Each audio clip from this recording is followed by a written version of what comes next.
சஷ்டி அப்படிங்கும்போது முருகனை பற்றி பேசாமையோ நினைக்காமையோ இருக்க முடியாது. கண்டிப்பாக ஏதாச்சும் ஒரு தாட் கூட வந்துடும். முருகன் அப்படிங்கிறவங்க ஒரு கடவுள், நம்ம லைஃப்பில் ஒரு அங்கம்.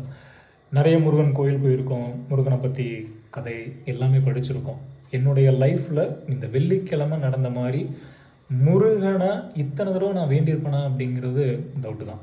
ஒரு கிட்டத்தட்ட பார்த்தீங்க அப்படின்னா இந்த லாஸ்ட் ஃப்ரைடே மட்டும் ஒரு 50,000 தடவைக்கு மேலே முருகன் பேரை நான் கூப்பிட்டுருந்துருப்பேன். முருகா முருகா முருகா முருகா முருகா அப்படின்னு கூப்பிட்டுருந்துருப்பேன். அவ்வளோ உச்சரிச்சிருந்துருப்பேன். என்னுடைய ப்ரொஃபஷனல் செக்டாரில் வந்து ஒரு விஷயம் சாட்டர்டே வந்து ஒரு விஷயம் நடக்கிற மாதிரி இருக்குது. யூஸ்வலாக என்ன பண்ணுவேன் அப்படின்னா, ஏதாச்சும் ஒரு முக்கியமான ஒரு விஷயம் நடக்கணும், அது டிசிஷன் எடுக்கணும் அப்படின்னா, என்னை சுற்றி ஏதாச்சும் ஒரு டவுட்ஃபுல்லான கொஷின்ஸ் என்னை சுற்றி யாராச்சும் வைக்கிறாங்க அப்படின்னா, அதை ரொம்ப என்னை பாதிக்காத மாதிரி நான் பார்த்துக்குவேன். முடிஞ்ச அளவு அதை நான் அவாய்ட் பண்ணுறதுக்கு ட்ரை பண்ணுவேன். இது பண்ணிடுவியா, இது எப்படி பண்ணுவேன், அந்த மாதிரி நடக்குமா அப்படின்னு ஏதாச்சும் ஒரு டவுட்ஃபுல் வந்துச்சு அப்படின்னாலே அதை அவாய்ட் பண்ணுறதுக்கு ட்ரை பண்ணுவேன். ஏன்னா என்னுடைய தாட்ஸ் வந்து அவ்வளோ தீவிரமாக இருக்கணும் அப்படிங்கிறது சின்ன சின்ன ஏதாச்சும் ஒரு ஒரு ப்ராக்டிஸ் பண்ணுவேன்.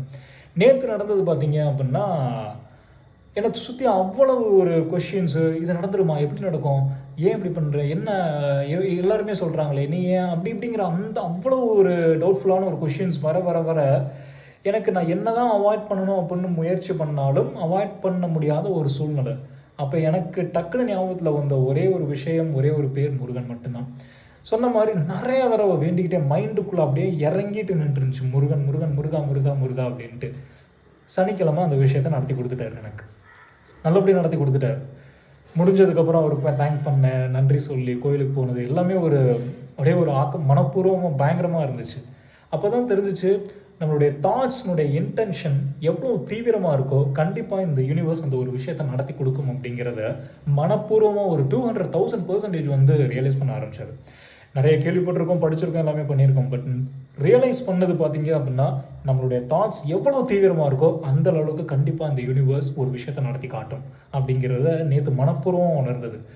ஸோ ஏதாச்சும் ஒரு விஷயம் நடக்கணும் அப்படின்னா அந்த தாட்ஸ், அந்த எண்ணங்கள் எவ்வளோ தீவிரமாக இருக்குது, நம்ம எவ்வளோ எஃபோர்ட் போடுறோம் அப்படிங்கிறதுல தான் இருக்குது. ஸோ அவ்வளோ தீவிரம் நீங்கள் காட்டினீங்க அப்படின்னா கண்டிப்பாக அந்த விஷயம் நடந்தே தான் தீரும். வேலும் மயிலும் துணை.